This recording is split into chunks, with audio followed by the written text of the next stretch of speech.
Boa noite. Boa Boa noite. noite, Tudo bem, Emerson? prazer, Como vai? Prazer, viu? tudo ótimo. E por aí, como está Sampa?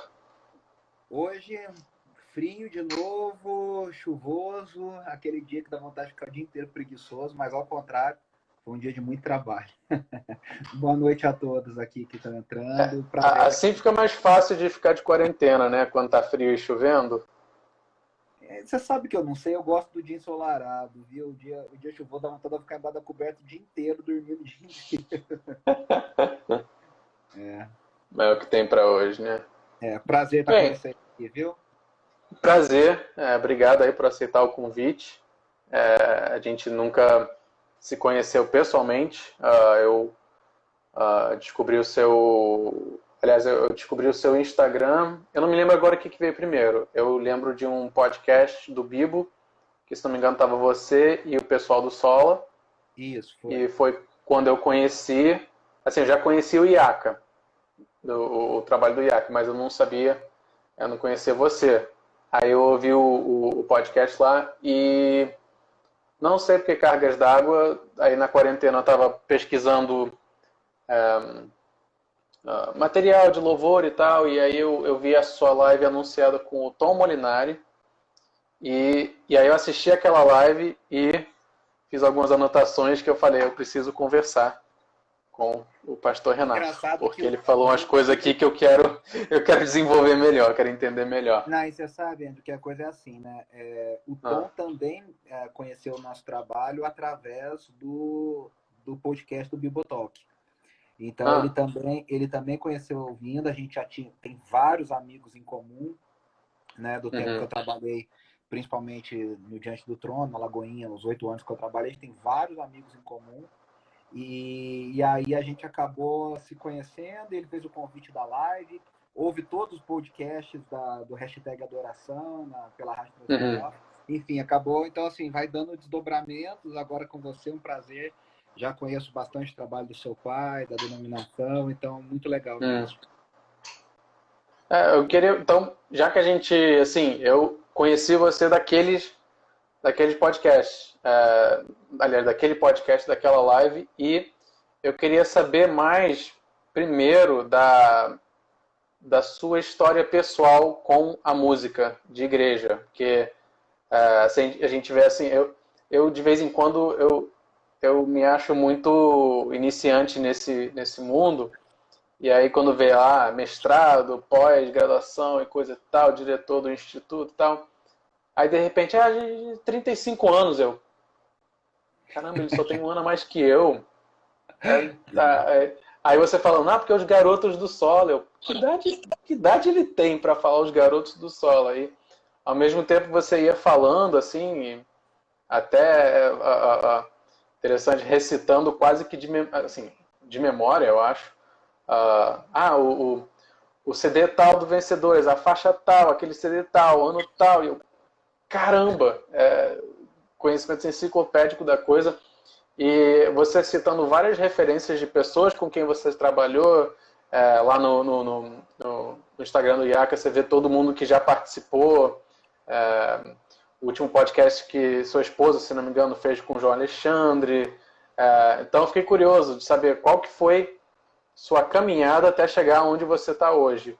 André, Pastor, professor é, e tudo isso. autor, assim, escrevi 2 livros, às vezes a gente fica com vergonha, né? Porque o tempo vai passando, aí a gente não quer que as pessoas leiam muito as coisas que a gente escreveu há 10 anos atrás, mas assim, é interessante. Eu nasci num lar cristão, da família da minha mãe, da família do meu pai, do sul de Minas, uma cidade chamada Poços de Caldas, e fui Uhum, criado numa igreja metodista do Brasil.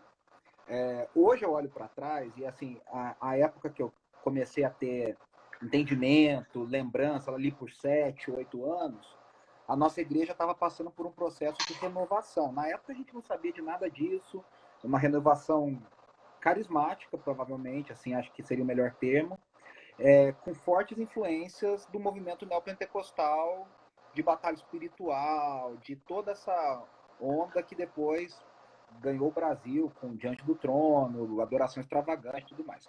Na época eu não sabia nada disso, era uma criança de 7, 8 anos, estava ali uhum, E eu nasci, eu falo isso para os meninos, pro Nelson Bomilcar, pro João Alexandre, pro Jorge Camargo. É muito esquisito para mim eu ser amigo deles hoje. Porque para mim parece que são duas pessoas diferentes, assim, parece que são indivíduos diferentes. Tem o cara que eu cresci ouvindo, que eu nasci ouvindo, Ademar, Azaf, e, Aham. e assim, nasci ouvindo isso. Nasci, cresci ouvindo Ronquinol, Integrity Music, Hosanna Music.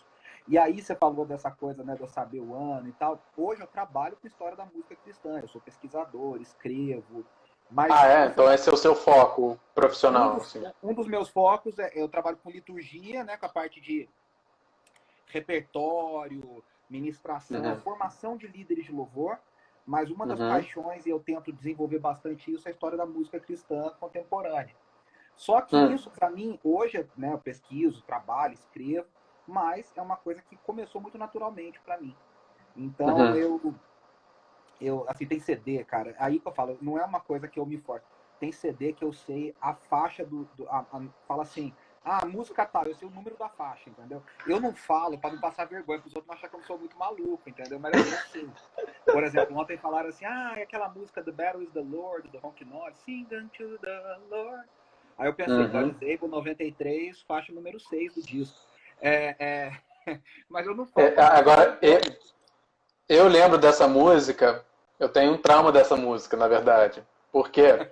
Porque na época eu sou baterista, eu fazendo aula de bateria, o pastor falou, olha, a gente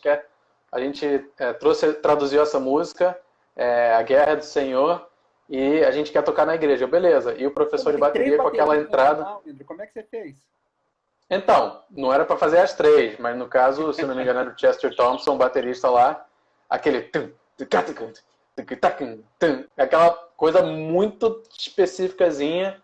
E na época o pastor tinha as coisas, tem que fazer o CD, a gente tem que fazer o do CD. Ótimo, vamos lá. E o professor, eu começando a tocar, ele, olha, pega esse bumbo aqui, eu penando para pegar e tal. Então, eu tenho esse trauma, entre aspas, com essa música. A gente tem esses traumas assim. Mas enfim, eu Não, cresci. inclusive. Não, só terminando assim, acho que Sim.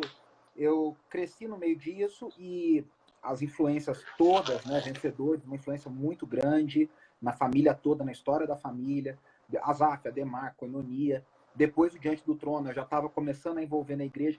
E aí você falou da minha idade, eu sempre fui muito precoce, acho que você também vai se identificar. Hum. Eu, com 14 anos, eu dava aula na escola dominical da igreja e era ministro de louvor da igreja, assim, entre os 3 principais da igreja. Com 15 anos, 16 já era ministrando domingo à noite, ministrando para a igreja e tal. E aí, Uhum. com 17, eu tive uma oportunidade, a Integrity fazia um seminário de adoração aqui no Brasil, Hum. promovido pelo Massal Sugihara, da Adoração e Adoradores. E eu participei, eu era o mais novo da turma. Eram mais de 100 líderes de louvor do Brasil, eu era o mais novo, eu tinha 17 anos, tinha acabado de fazer 17 anos, em 2002. E ali, cara, o mundo se abriu assim, logo 2002, 2003. A gente se aproximou muito da galera da Integrity. Por isso que assim, eu falo, tem umas coisas aí, eu tenho certeza que é Deus que permitiu isso. Deus me deu essa graça. E eu falo isso com muita, muita tranquilidade, que eu sei que foi Deus que deu. E eu tento usar isso para o reino de Deus. A Uhum. capacidade de fazer relacionamento e de agregar gente e de fazer ponte.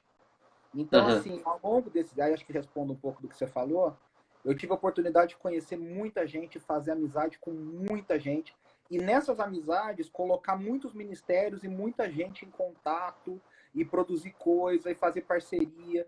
Então, com a Integrity aconteceu isso. Eu estou falando de Paul Wilbur, Bob Fitts, Michael Coleman, o fundador da Integrity. Cara, Uhum. pra você ter uma ideia, assim, tem umas coisas que eu me assustava. A gente foi para Israel em 2009 com a Integrity, a Ana Paula foi, a Valadão foi também. Ela gravou com o Paul Uhum. Wilbur lá em Israel. Aí teve uma noite que o Michael Coleman mandou um recado no quarto falando, olha, eu queria jantar com você e com o Rian, um amigo nosso, para saber a opinião de vocês sobre como a gente pode influenciar o Brasil. Eu falei, cara, o que esse cara quer jantar comigo, bicho? O cara é o homem mais poderoso da música cristã no mundo. Né? Então, Uhum. assim, e aí com o IACA a mesma coisa. Né? Trabalhei com o Diante do Trono, fui estudar no CTMDT, no centro de treinamento deles. Fui parte da Uhum. primeira turma.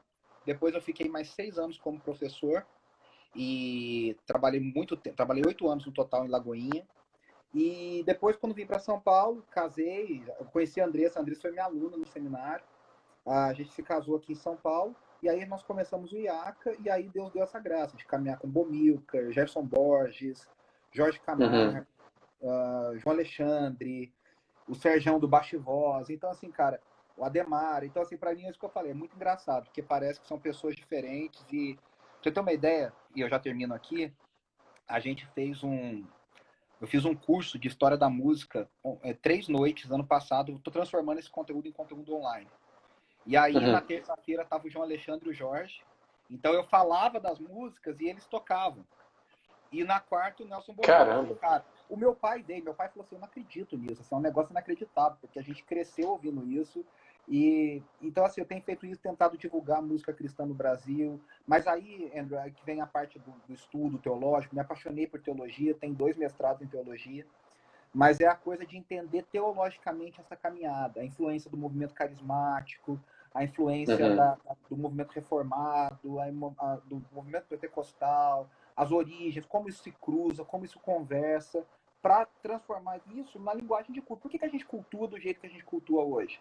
Por que o culto hoje é do jeito que é? Então, assim, eu tento traduzir tudo isso numa forma de entender a liturgia da igreja, né? Porque meu foco é muito prático nesse sentido. Eita, travou. Travou? Travou, mas voltou já. Ah, então tá bom. Você falou traduzir isso tudo numa forma de... Muito prática para a liturgia da igreja, para o culto da igreja, para formar gente e pessoas entenderem. No fundo, eu quero que a pessoa me ouça ou me leia e fale assim, caramba, agora eu estou entendendo por que a gente faz o que faz. E como que a gente chegou aqui. Então, eu penso sempre nisso, sabe? Engraçado, você contando o seu viés, e quando você, na live do Tom, e agora você falando...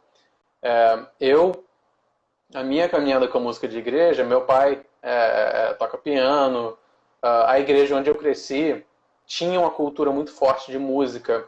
Para você ter uma ideia, quando eu era moleque, o pessoal falando, pô, vai ter um workshop do Abraão Laboriel na sua igreja, cara. Eu, tá, quem que é? Eu não fazia a mínima ideia que ele era Laboriel. Esse cara tava lá na igreja que meu avô fundou. Hoje eu olho para trás e penso, meu Deus, eu não estava lá, o Abraão Laboriel estava lá. Eu fui, quando o Ron Kenoly veio no Rio, lá no Flamengo, comunidade, eu não me lembro o nome da igreja. Zona Sul, Evangélica da Zona Sul. Isso. Né? Exato. A esposa do pastor me botando nos ombros para eu conseguir ver os caras, caramba, tal, e eu participando disso. Minha mãe cresceu na MPC. Som do céu, ali. Pois é. Aí eu vendo, assim, minha mãe ouvia muito João Alexandre. Uma vez eu estava na CEPAL e o Azaf estava fazendo o louvor. E foi uma situação muito engraçada, porque não sei se já foi na CEPAL ou aquele hotel Monte Real, né? Sim, aquele corredorzão central da entrada do refeitório. A gente está entrando, o Azaf está saindo. Aí o Azaf mira no meu pai. Eu estava do lado do meu pai e olhei assim, pai, Azaf, você sabe? Ele, sei. Vocês se conhecem? Ele, eu vi no evento uma vez e tal. O Azaf vem lá de longe assim, ele, Bispo Walter, agarra meu pai. Ele fala, seu pai me ensinou, não sei o quê. Um dia começou a contar a história dele com meu avô e eu. Onde é que eu estava que eu não participei disso? Então, eu participando de muita coisa sem saber, crescendo, ouvindo. Aí, quando você foi falando, né, as várias referências, eu lembro disso. Eu cresci ouvindo as referências musicais cristãs lá de casa. Era muito João Alexandre, era Ron Kenoly, era Don Moen, era Glad. Aí, mais velho, já começando a pesquisar e ler, Bob Coughlin. Bob Coughlin era o arranjador do Glad. Caramba, as coisas vão juntando tudo, né? Isso é muito legal, né? Não, é muito louco como que uma das coisas que eu acho mais legal assim, criança, o pessoal de vez em quando me pergunta qual que é a melhor idade para a pessoa começar a tocar no louvor. Olha, eu queria fazer que nem igreja gospel americana, que atrás da bateria tem uma fileira com uns 3 moleques com a baqueta na mão assim, ó, durante o culto tocando. Eu já falei com meu irmão, que é o pastor da igreja, eu falei, olha, eu quero comprar outro banco de bateria para botar a criança do meu lado, tocando no culto, para ela já ir vendo. Porque eu vi o quanto na minha vida fez a diferença de ter essa cultura musical já uh, na veia, né? Sem nem Eu saber não sei como é aí no inconscientemente. Rio, agora falando agora como pastor local, a Uhum. gente sente muita diferença. Quando eu era criança, eu ficava maluco, cara. Acabava o culto. Eu ia lá na frente, você queria pegar o microfone, você queria tocar no teclado, você queria botar a mão. E aí Foi ficava o assim que eu pessoal aprendi a tocar gritando na rua, bateria. falando, ó, não pode, não bota a mão, não pode. Hoje eu não sinto muito isso nas crianças, pelo menos aqui em São Paulo. Eu não sei se a cultura muito forte do entretenimento, e as crianças hoje já são meio blasé para tudo, tipo, meu videogame é muito mais legal que isso aqui. Ah, Ou se perdeu um pouco o interesse. Eu não sei se no interior talvez seja um pouco diferente, mas aqui em São Paulo eu sinto muito isso, assim, parece que as crianças, adolescentes não têm mais, e eu não sou saudosista, embora trabalhe com a história, eu não sou dessa, antigamente era muito melhor, mas eu acho que esse interesse por questões até da rotina, hoje o adolescente tem rotina pesada, de estudo, de tudo, não tem mais esse interesse como era antigamente com as crianças quando eu era uma criança que ficava louco para querer tocar nas coisas e sim. participar. Então, assim, eu com 8 anos, entrei no Ministério mexendo no retroprojetor. Eu fazia parte do Ministério mexendo no retroprojetor, com 8 anos de idade. E eu fazia Você aquilo toca que alguma era a coisa? coisa mais importante do universo, assim, era para mim a coisa mais importante da igreja era o retroprojetor. E você toca alguma coisa? Eu toco piano, eu estudei, mas eu nunca me considerei um grande instrumentista. E casei com a Andressa, que é uma baita pianista, baita violinista, cantora. Aí eu não me considero muito. Eu prefiro cantar, ministrar, trabalhar a parte teológica, mas eu toco. Aham. Dá para enganar, dá para enganar.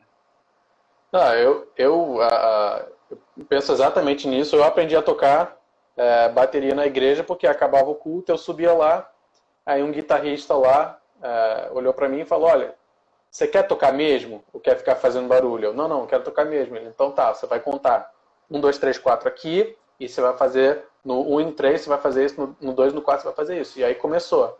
Aí meu pai ia para a igreja, eu levava um Discman e ficava ouvindo e tentando acompanhar. Aí para a história da música, eu botava o meu CD do DC Talk, o Free at Last, ouvindo lá. Minha primeira grande banda predileta da vida foi DC Talk, eu tinha todos os CDs. E foi assim. E, de fato, eu não vejo muito isso na igreja hoje, seja Na de igreja, propósito as ou não. igrejas a IBNU que a gente participava, né? Que eu trabalhei com o Saião aqui nos últimos 6 anos, a igreja. Tem as crianças, uma, duas, que participam. Eu até brinco, falo, você ensaiou hoje, né? Você tá aqui, ensaiou. A criança leva. Mas assim, cara, uma ou duas. Eu me lembro que com 11 anos eu fiz um solo no coral. A igreja cantou aquela cantata Rei de Amor, uma cantata clássica, antiga. E tinha um solo de Gabriel e eu fiz o solo de Gabriel com 11 anos. Cara, no Natal, na Páscoa, deu um problema porque todas as crianças queriam participar do coral porque eu tinha participado. Aí a regente falou, então ninguém participa, porque não dá para colocar esse monte de criança no coral de adulto. Então, quer dizer, hoje eu não vejo muito isso, acho que mudou um pouco, né? Mas enfim, tamo aí. Bem, vou entrar aqui na pauta. Olha lá, junta músico de igreja dá nisso. 20 minutos eu nem entrei na pauta ainda, mas se deixar vai embora também. Uma curiosidade que eu tenho, uma curiosidade barra implicância com um termo muito usado no louvor brasileiro, que você inclusive já acabou de usar, e eu tinha uma curiosidade de você me explicar isso, talvez academicamente ou teologicamente. De onde vem o verbo ministrar? Porque a gente tem a figura do ministro de louvor, o regente. E pelo menos no meio pentecostal, de onde eu venho, usa nossas ministrações, nós ministramos louvores. E parece que ninguém sabe exatamente o que quer dizer. A ponto de, por exemplo, a gente estava falando lá na nossa igreja, o regimento interno da denominação recomenda que apenas homens sejam regentes do louvor, de preferência o pastor ordenado. Aí alguém me fez a pergunta no Instagram, falou, mas lá na igreja mulheres ministram. Tem problema? Aí mulheres ministram? Aí eu, tem problema sim. Ela, poxa, mas todo culto tem mulher ministrando. Eu, peraí, mas eu já fui naquela igreja, eu nunca vi. Aí ela, não, porque a gente tem 8 mulheres ministrando ao mesmo tempo. Eu, Ela estava eu falando de cantar, a pessoa estava falando de estar cantando é, e você estava entendendo de estar liderando. sim. Por quê? Para mim o ministrar vem do ministro de louvor, que vem de ministério, uh, ministério pastoral, que seja. Então, de onde vem esse termo e se é que a gente pode aplicá-lo, até onde vai o verbo ministrar aplicado ao louvor? A gente tem uma dificuldade, Andrew, com terminologia no Brasil, cara. É tudo muito Uhum. confuso. Por exemplo, a começar, eu vou fazer um retrospecto e vou chegar onde você quer que eu chegue, mas assim, tentar rapidinho. Tá. A gente já Professor de confunde história, por favor. Vou a gente pegar já o caderno aqui. confunde, a gente já confunde o termo música gospel com música cristã contemporânea. 95% das pessoas vão chamar a música cristã contemporânea de música gospel e achar que são sinônimos. Já não é, já temos um problema. Aí as Sim. pessoas usam a ideia de corinho. O que é corinho? Corinho, tecnicamente, são aquelas músicas muito curtinhas, de 3, 4 linhas, com melodia repetitiva, às vezes trocando a letra, em vez para o pai, para o filho, para o espírito, que foram Uhum. feitas no final dos anos 60, no começo dos anos 70. Aquilo ali nos Estados Unidos se chama Praise Chorus. No Brasil, o termo correto seria corinhos, que foi gravado em Louvor 1 dos Vencedores, que era lá dos Praise, do Maranata. Aquilo é corinho. Mas as pessoas usam, ainda mais no meio pentecostal, a galera usa corinho para tudo. Tudo é corinho. Ah, aquele corinho. A música é um pouquinho mais antiga e já é um corinho. Então a gente tem uma dificuldade de entender. E aí o que acontece?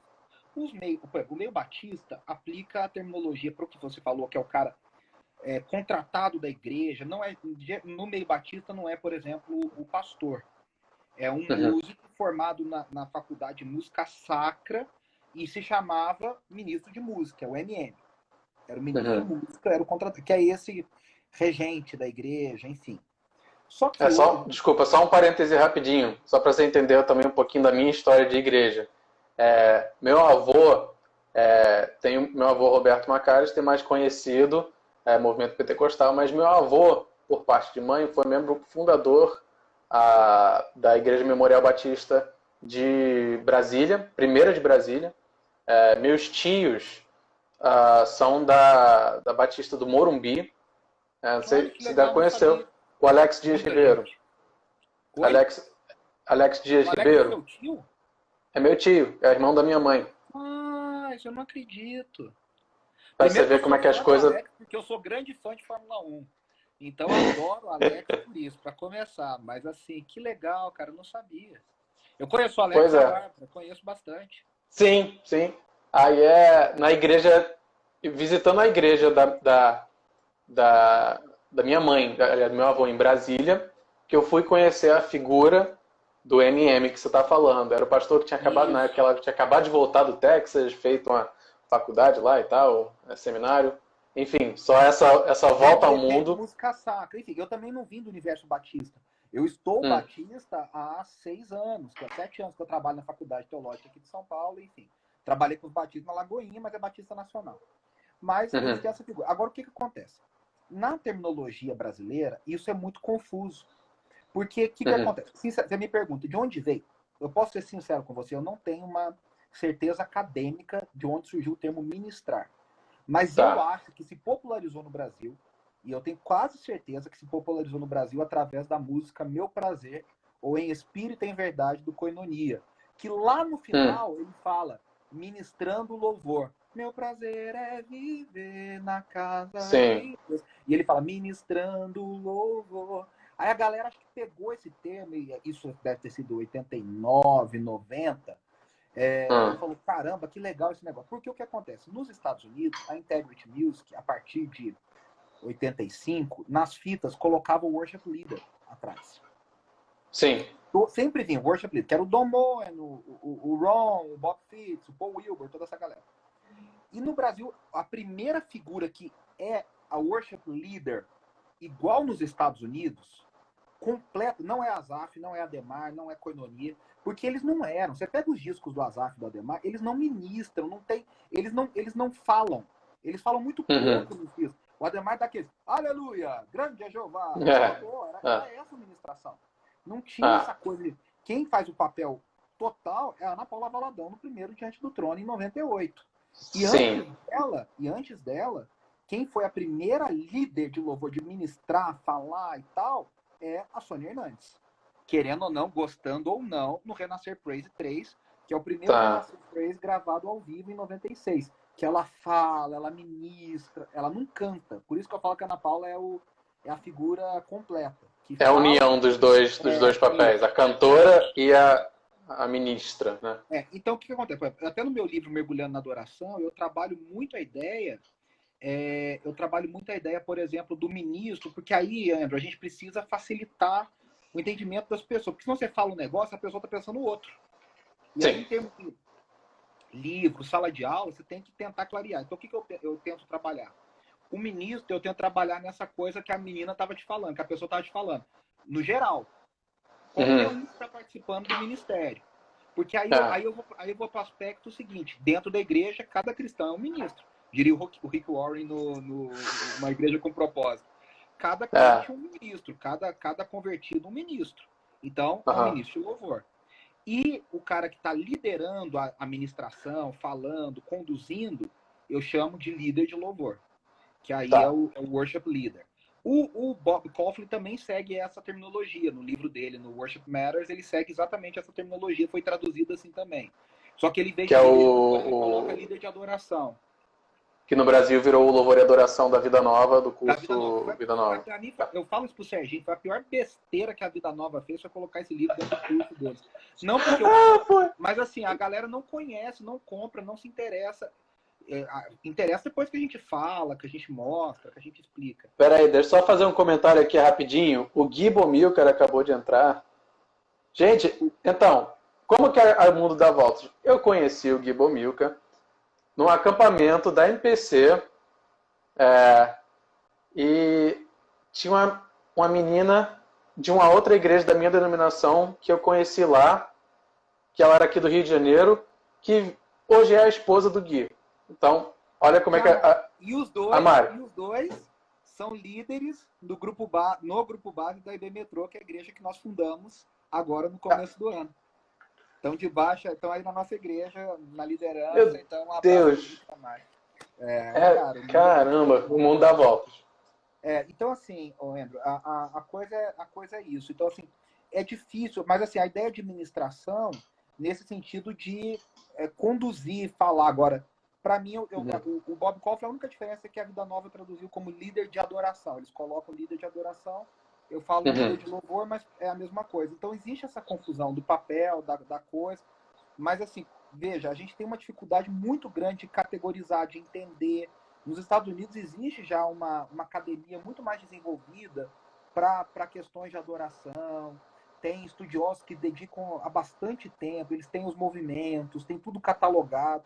Eu acho que a gente precisa começar a desenvolver essas nomenclaturas, né? Desenvolver o que a gente entende por cada coisa. Até dei uma folheada entre aspas, porque não está impresso, mas eu dei uma olhada na sua tese aqui da PUC e estava vendo sua bibliografia. Ali, sei lá, 96% é americano, ou de fora. E, de fato, falta no Brasil essa produção, essa sistematização do movimento de adoração brasileiro vem muito mais pelos álbuns, pela produção musical, mas não pela a produção teórica, livros. Durante muito tempo, o único livro no Brasil que era usado para a galera para analisar o movimento gospel era da professora Magali do Nascimento Cunha, professora com viés até mais progressista, ligada à metodista de São Bernardo. Então, ligada a todo aquele movimento que ocorreu na metodista de São Bernardo, que até tem a ver com a teologia da libertação, com o Boff, toda coisa. E ela fez um livro no meio dos anos 90 chamado A Explosão Gospel. Mas ela é doutora em sociologia. E o livro é a tese de doutorado dela. Então, era análise do movimento gospel a partir do viés sociológico. Nós temos outros. Temos a professora Jaqueline Ziroldo, que é professora no Mackenzie. Ela é presbiteriana, professora no Mackenzie. Ela também tem uma tese de doutorado na área de falando da renascer em Cristo. Tem uma outra tese de doutorado que eu usei, uma menina, acho que o sobrenome é Rosa, se não me engano, que ela analisa o fenômeno diante do trono a partir da perspectiva da sociologia. Mas, por exemplo, o livro da Explosão Gospel da professora Magali é ótimo. Foi um pioneiro. Mas, cara, tem muito erro de citação de música, de nomenclatura, de autoria. Música que é do Ademar, ela fala que é do Koinonia. Música que é do Koinonia, ela fala que é do Asaf. Então, assim, você percebe claramente que é uma pessoa que não conhece do assunto, não conhece do universo. Então, agora estão surgindo, sim, pessoas envolvidas que conhecem. Outro que foi um pioneiro foi o Sandro Baggio. O Sandro escreveu um livro que foi publicado pela editora Vida no final de 90, acho que 98 ou 99, que é o Música Cristã Contemporânea. Pra você ter uma ideia, é um livro que o último capítulo fala rock é a música do diabo, porque era a discussão daquele momento. Hoje não faz sentido nenhum discutir isso mais. Mas naquela época era o que tinha. Então, assim, a gente carece de bons materiais, de bons livros. E, assim, eu tento muito. E eu tenho o Lucas está aqui, foi meu aluno lá no IACA, está comentando, é pastor, estudou no Servo de Cristo. Eu tento formar gente e apoiar a gente para escrever e trabalhar nisso, né? Porque assim, a gente precisa disso, né? Até quando a gente montou lá no seminário da nossa igreja, a gente montou um grupo, uma das aulas é Fundamentos do Culto Cristão. E a gente usa o livro do Coughlin, e o professor estava lendo, ele falou, cara, ele só fala, é muito americano. Mas não tem mais nada.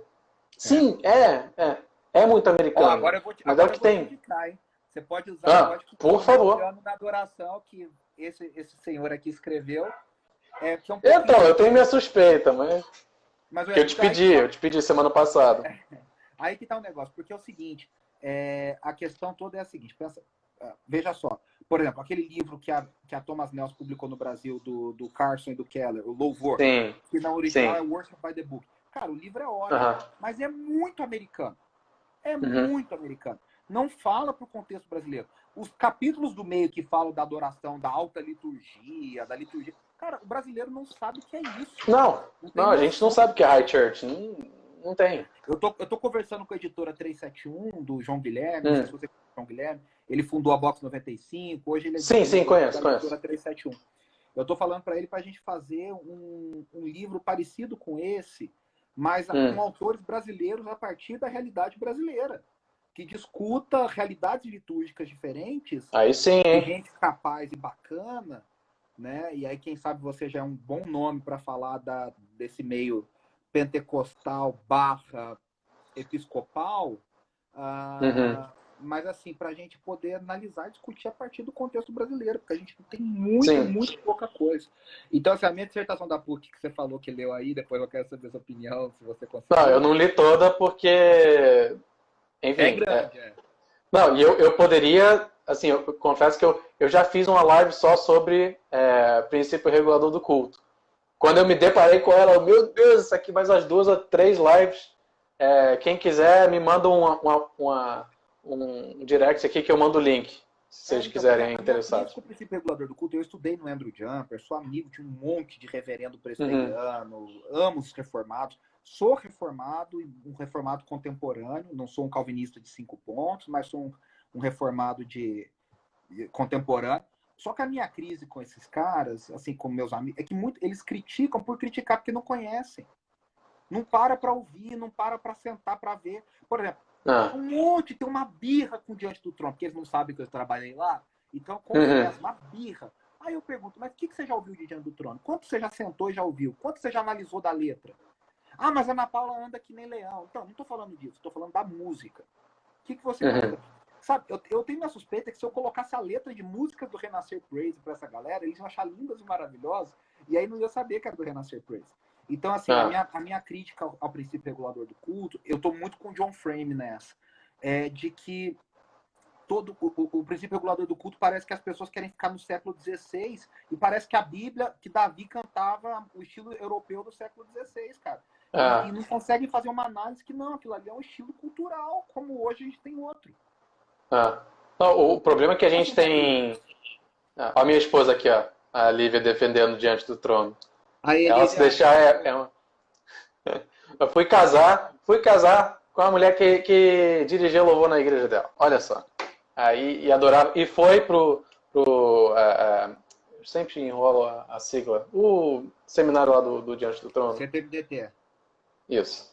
É, Ali que mas aí estudou. é. Oi? A Não, Lívia peraí, Silveira agora. estudou no CTBDT? Agora eu não me lembro se foi um congresso que ela foi lá, enfim. Não, acho que ela não fez o seminário completo, mas Ah, foi para tá. um congresso. Tá. Mas é, o meu problema, aliás, o meu encontro, digamos, com o princípio regulador foi porque nós somos uma igreja pentecostal reformada. Meu pai de origem, meu avô, enviado para o Brasil pela Assembleia de Deus, na década de 60, viemos aí do pentecostalismo clássico e quando meu avô morreu, meu pai queria estudar e ele ligou para um amigo do meu avô nos Estados Unidos e falou, tem esse sujeito chamado R.C. Sproul e o Ligonier Ministry. Você vai procurar esse cara, meu pai foi para a conferência do Ligonier, descobriu Reforma Protestante, descobriu as doutrinas da graça. Aí ele falou, ok, quero um seminário, o que eu faço? Então, Reformed Theological Seminary. Então meu pai foi lá para a Flórida, fez o mestrado dele lá, reformadaço.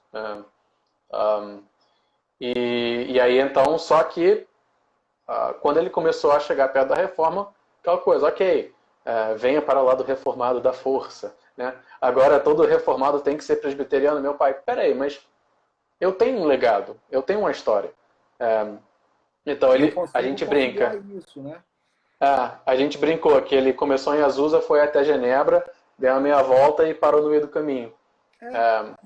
E esse caminho que a gente vem identificando, vem pregando já há 25 anos dentro da Nova Vida, e muitos jovens hoje em dia, vai lá, Paul Washer, pregação chocante, aquela coisa, tal. Aí os garotos vêm reforma protestante, beleza, pau, vai, e vem com tudo, só que não para no meio.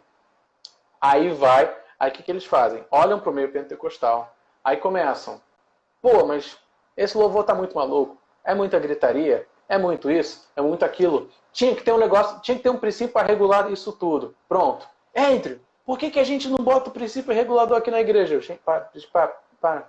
Gente, então, para citar tem um sujeito chamado John Frame, um presbiteriano, ele é um exemplo, tem a visão restrita, a versão ampla, tem isso aqui, tem salmodia Nem exclusiva, eles estão tem, concordando com isso. nem eles se entendem. E aí o garoto que descobriu reforma há um mês está falando, se a gente fosse reformado mesmo, a gente estava botando o princípio regulador do culto aqui dentro. Calma. Até porque, aí que eu parto do pressuposto que é o seguinte: se é um princípio, ele tem que dialogar com qualquer estética em que ele seja aplicado, a qual ele seja aplicado. Se é um princípio, ele tem que dialogar. Ele não é uma lei que tem que vir com o pacote pronto. É um princípio. E o princípio é o quê?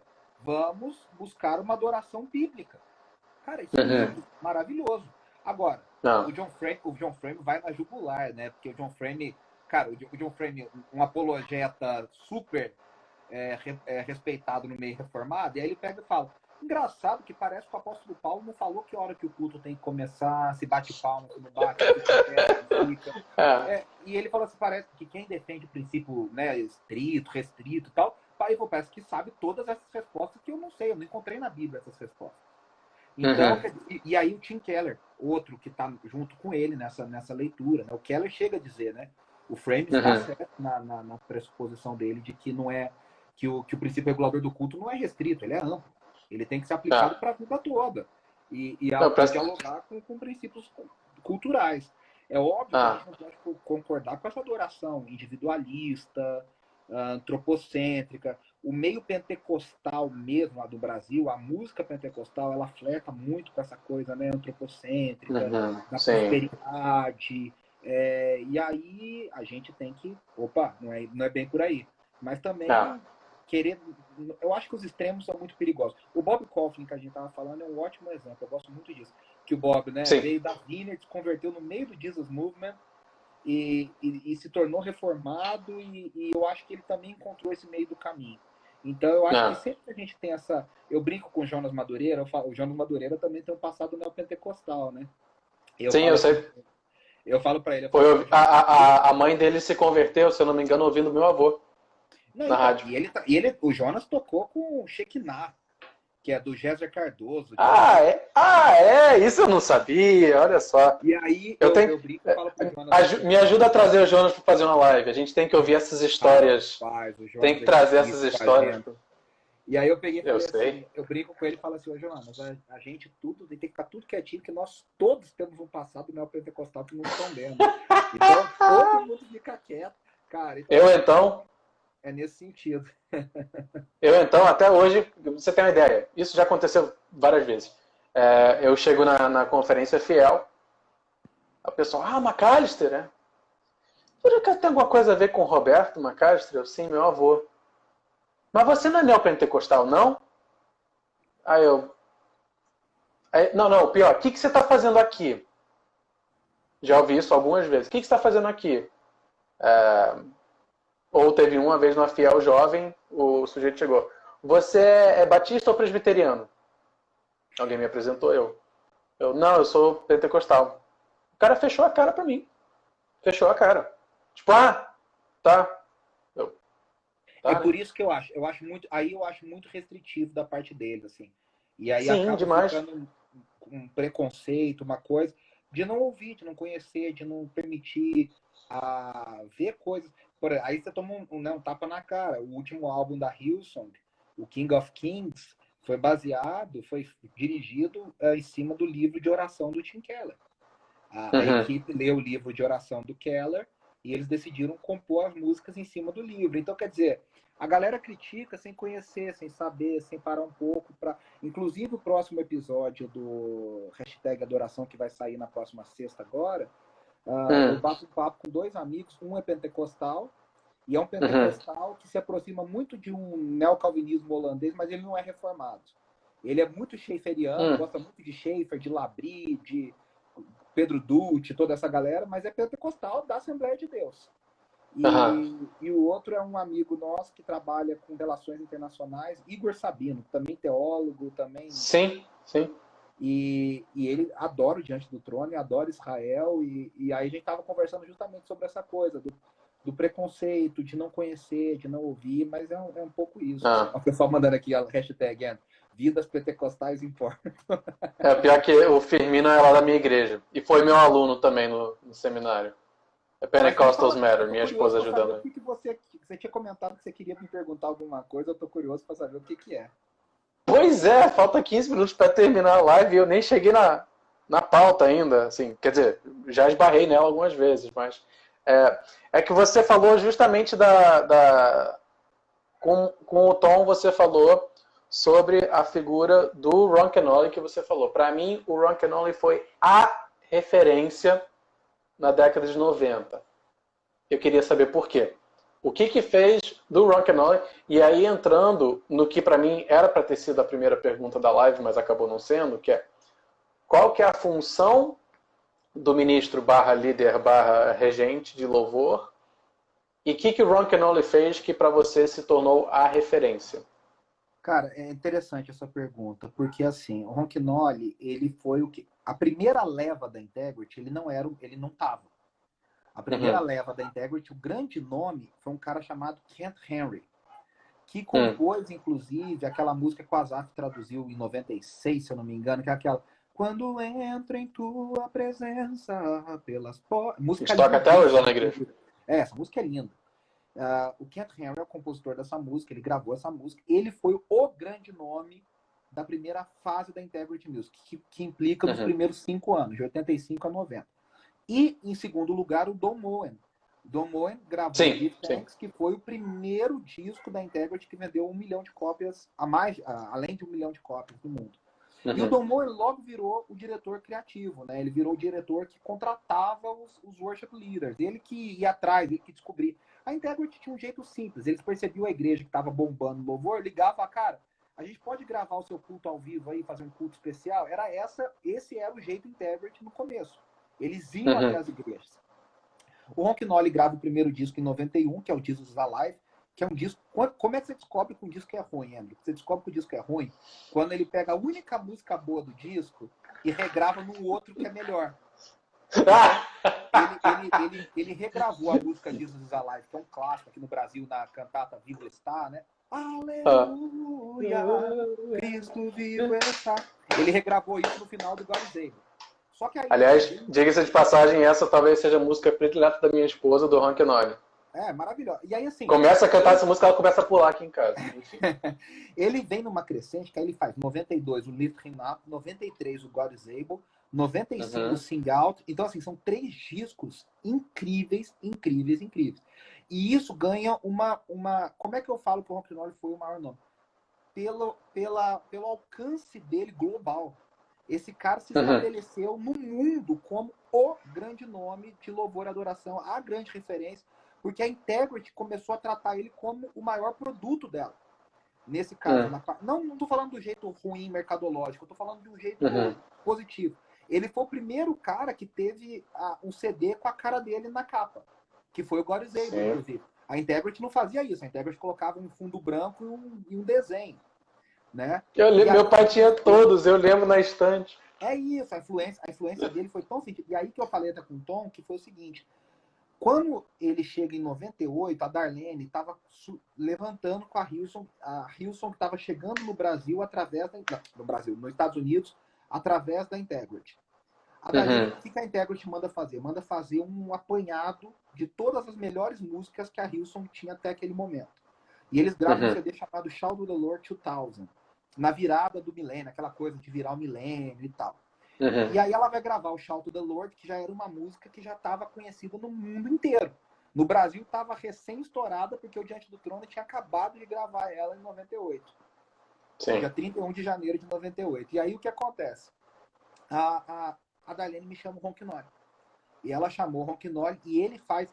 E ali, ele não sabia, nem ela sabia. Depois ela participou de um CD dele chamado...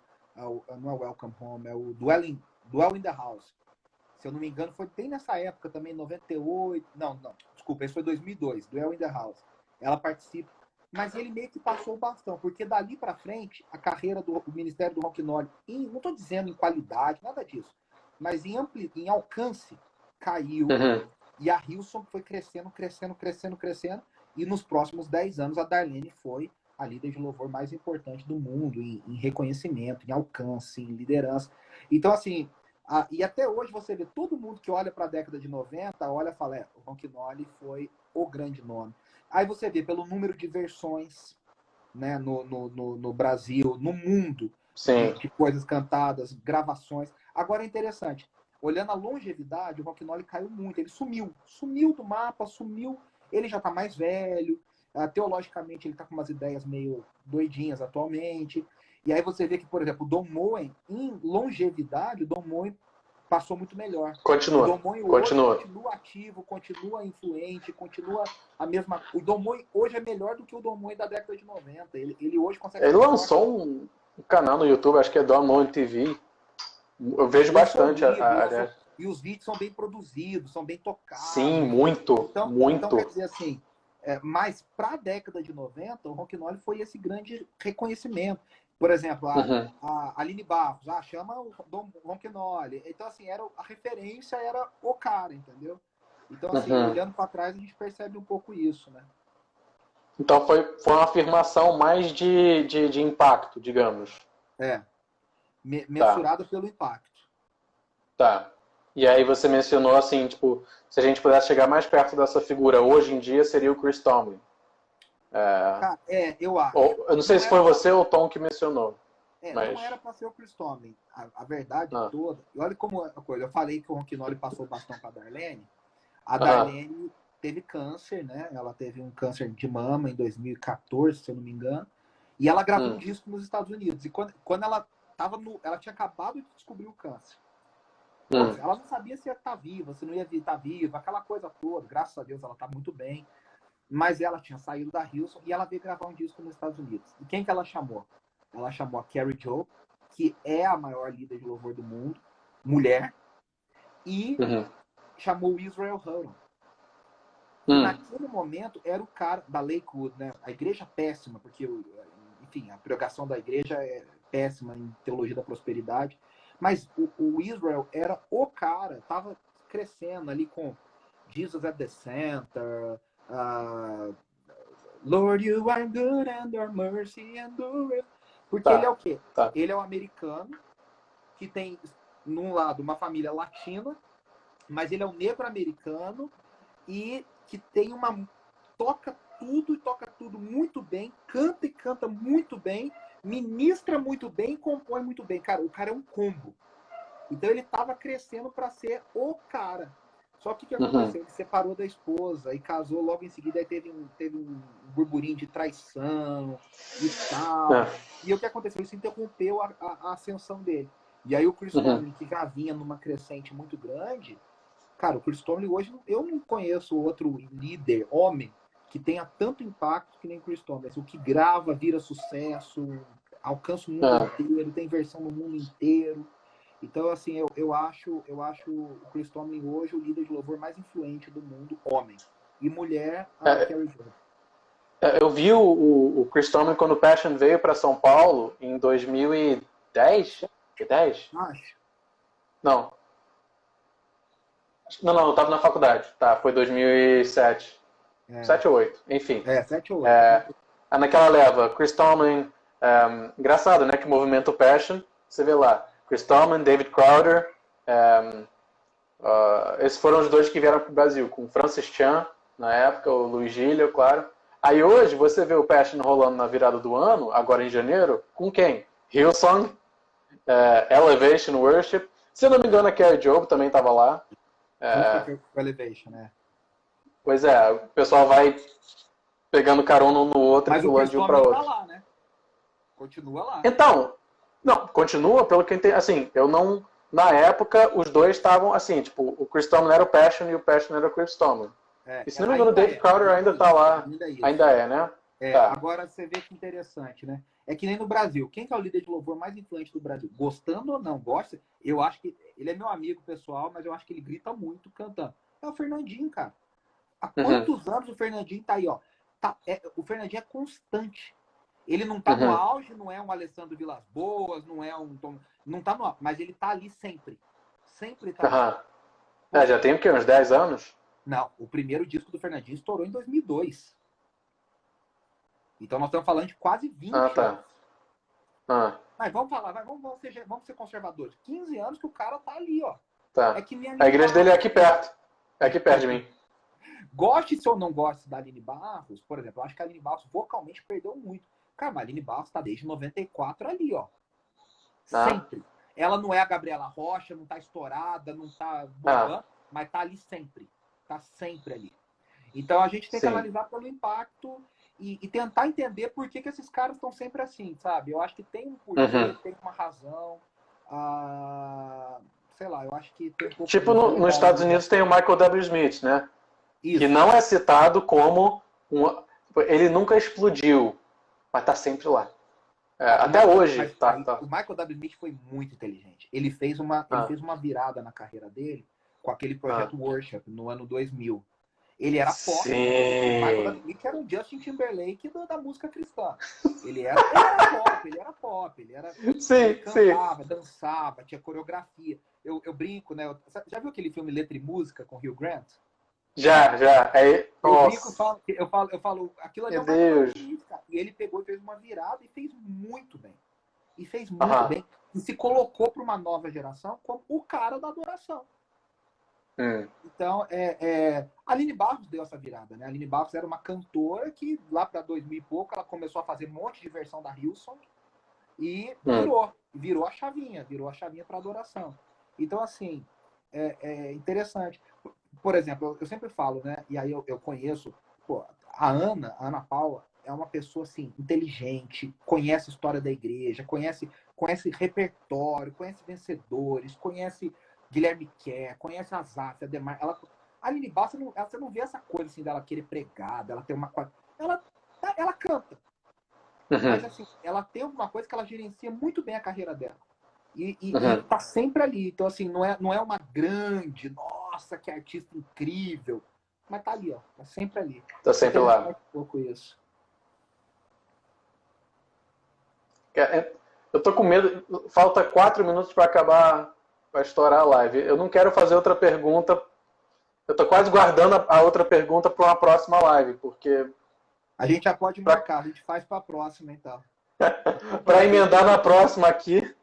Não, uma das coisas que aliás, não, agora voltando para o início da nossa conversa, onde é que foi que eu te descobri? Foi a filha do Augusto Nicodemos postou no Facebook dela, ela falou, ó, quem tem um podcast para indicar? Aí você postou lá, advogando em causa própria, #adoração. E eu tava escrevendo uma resposta, porque eu tenho um podcast que, assim como você inaugurou uma igreja na primeira semana da quarentena, eu lancei um podcast 2 semanas antes da quarentena. Gravamos 4 programas, 2 foram ao ar e não gravamos mais. Então, a minha ideia pro meu podcast, pro meu projeto de louvor, é aquele papo do músico de corredor. É isso aqui. Não é tratados teológicos, não é produção musical, não é workshop com fritação de músico não, é esse papo aqui. Se deixar, é porque o Instagram só deixa 1 hora, mas alguém está falando, já está acabando? Pois é, a gente começou tem 1 hora já. E eu sei que o pastor Renato tem uma live de oração da igreja dele, começando em alguns minutos. Então a gente vai ter que interromper o papo. Então, vamos fazer o seguinte, vamos deixar esse ponto e vírgula aqui nessa altura da conversa, eu vou anotar a pergunta que eu tinha para fazer, e numa próxima oportunidade você me fala aí como é que está a sua agenda, a gente retoma o papo. Nos próximos dias, se Deus quiser, a gente continua esse papo, vai ser bem legal. E é isso aí, a gente vai descobrindo coisas em comum, amigos em comum, histórias em comum, e a coisa vai fluindo, é bem legal. Não te contei, você conhece a Igreja Presbiteriana do Planalto, em Brasília? Uhum. Então, minha tia é de lá, eu tenho outra tia de lá. Então, minha família é tipo batista, presbiteriana e eu sou pentecostal reformado.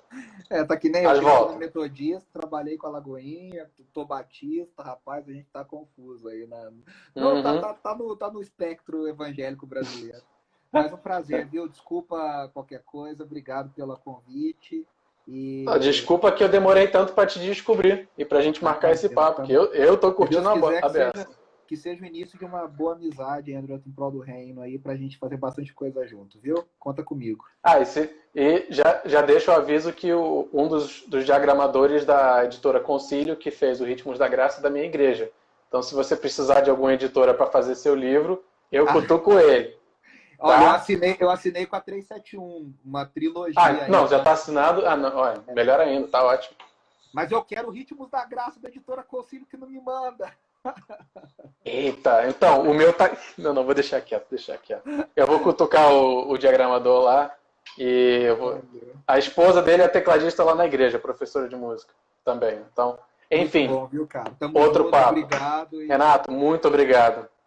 Um abraço para todos, viu? A gente vai se falando. Obrigadão. Um abraço e em breve a parte 2. É isso aí. Tchau, gente. Um abraço. Valeu, tchau. Tchau.